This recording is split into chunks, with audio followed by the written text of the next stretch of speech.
Shu Kai and Tan Songyun involved in serious car accident.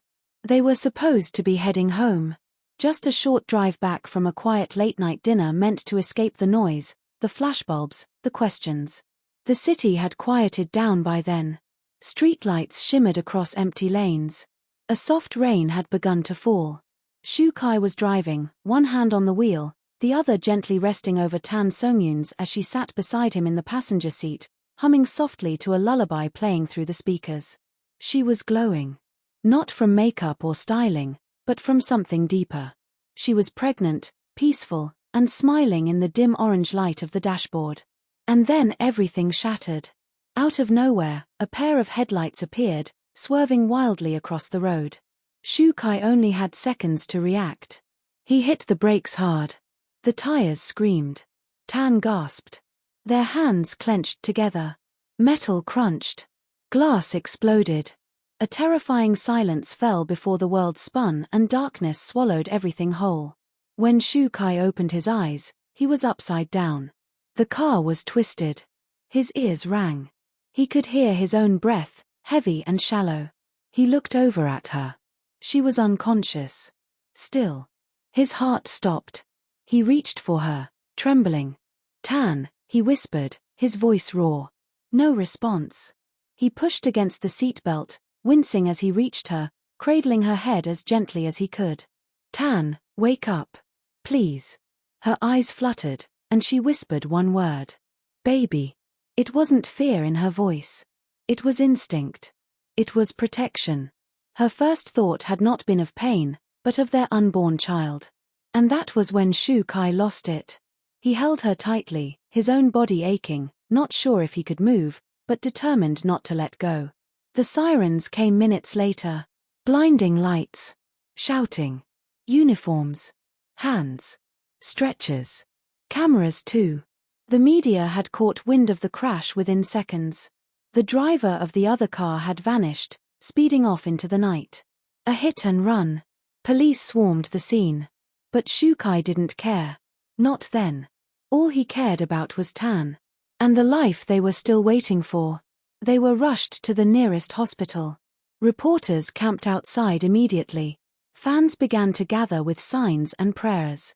Social media exploded. The words Shu Kai and Tan Songyun trended globally within 30 minutes. The headline repeated again and again.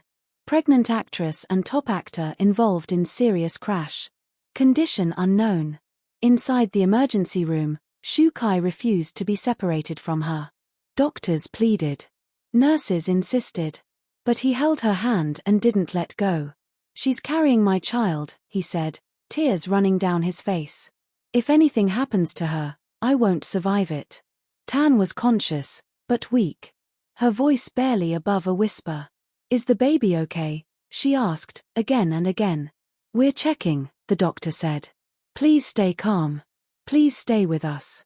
Shu Kai's mind was spiraling. He couldn't stop replaying the crash. The sound.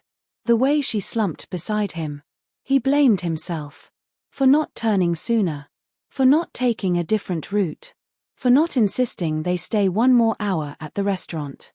In the waiting room, he collapsed into a chair, his hands shaking uncontrollably. Bai Lu arrived first, rushing through the corridor with tears in her eyes. She sat beside him and pulled him into her arms. "Tell me she's okay," Shu Kai whispered. "She will be," Bai Lu said, even though her voice broke trying to believe it. Moments later, Liu Wu entered, face pale, jaw clenched. He didn't speak. He just knelt beside Shu Kai and gripped his hand. Behind him, Dylan Wang stood frozen, eyes wide with disbelief, still wearing his jacket from set. They had all come. Without hesitation. Because this wasn't just news. This was family. The doctor finally emerged. "She's stable. We're keeping her under observation for the next 24 hours. There's no internal injury. The baby's heartbeat is strong." The room exhaled at once. But Shu Kai couldn't move. He sat still, staring at the floor, mouthing the words over and over again. "Strong. The baby's heartbeat is strong." When he was allowed to see her, he entered slowly. She was resting, eyes closed, but peaceful now. He sat beside her and took her hand. It was still warm. Still his. "You scared me," he whispered. "I thought I'd lost everything." She opened her eyes slowly. "I'm okay." "No," he said softly. "You're more than okay. You're a miracle." News outlets around the world ran with the story for days. The footage from the crash. Photos of the wrecked car. Shots of Shu Kai walking into the hospital, his face pale and broken. But none of it captured the reality. None of it showed the real weight of what they had just escaped. The messages came pouring in. From fans. From fellow actors. From strangers. People posted videos of themselves crying, holding candles, holding on to hope.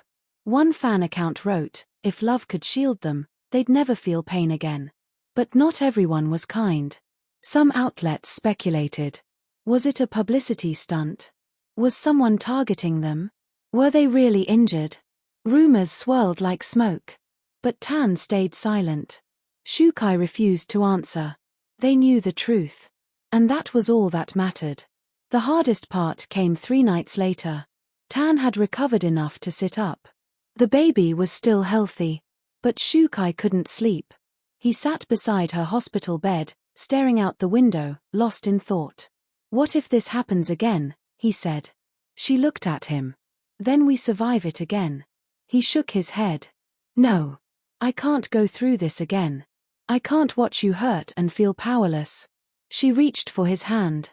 "You weren't powerless. You saved me." "I didn't," he said, his voice cracking. "I froze. I panicked. I didn't know what to do."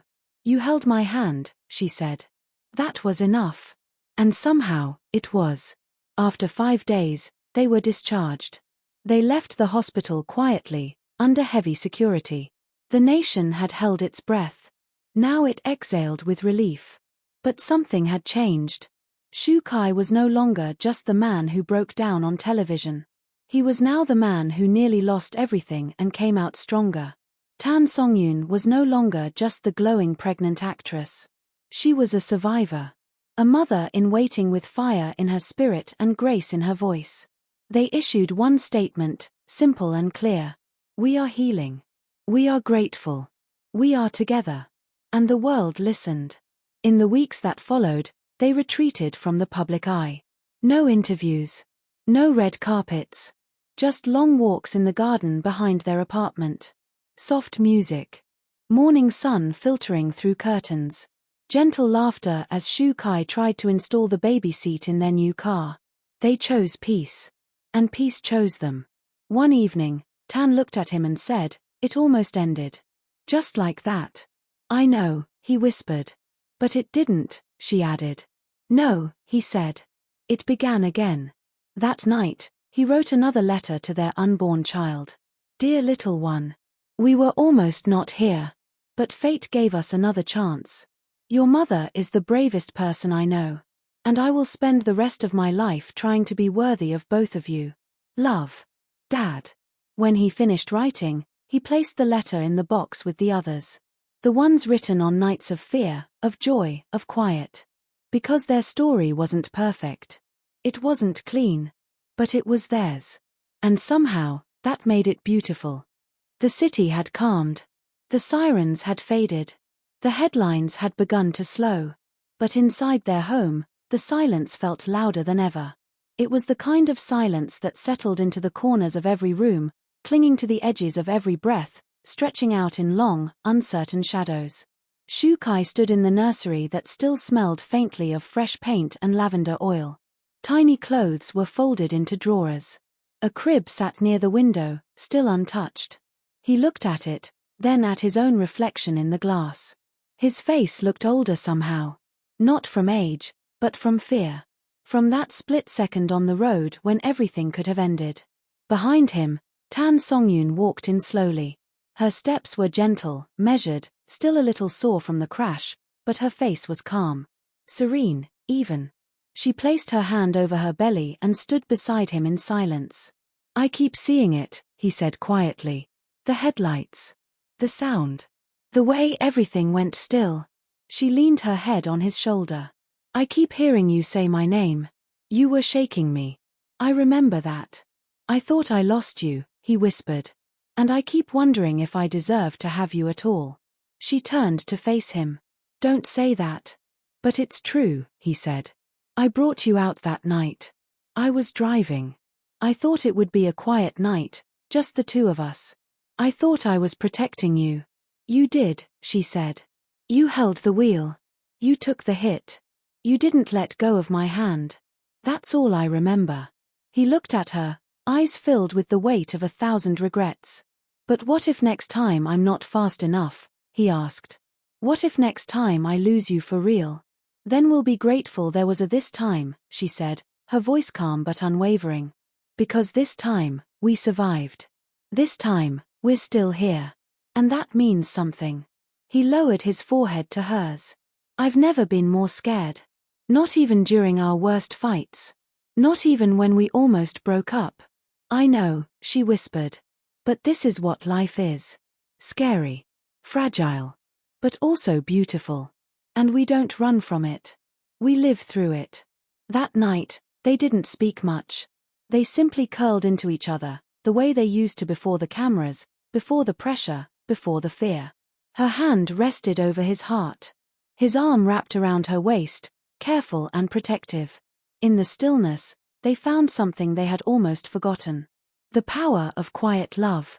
Days passed, but the crash still dominated public conversation. Videos were reposted. Fans sent letters, gifts, songs, poems. Artists painted them surrounded by stars.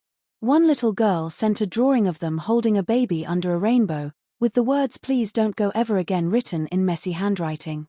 But the paparazzi were relentless. Journalists speculated about Tan's pregnancy. Some said the crash had changed Shukai's career forever. Others wondered if the couple would withdraw completely. The noise was deafening.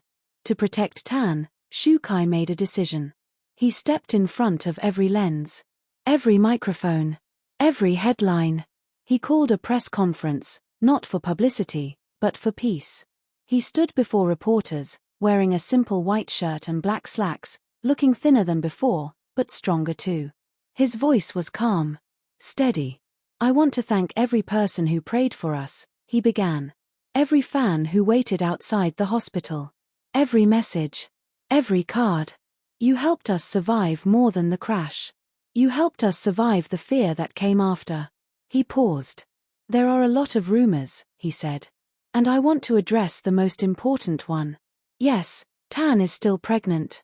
Yes, the baby is healthy. Yes, we are taking things slow now. We are not quitting. We are simply choosing what matters most. Our family.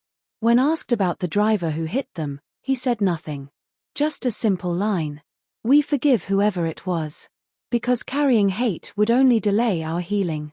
And with that, he walked away. That night, Tan cried. Not from fear. Not from sadness. But from love.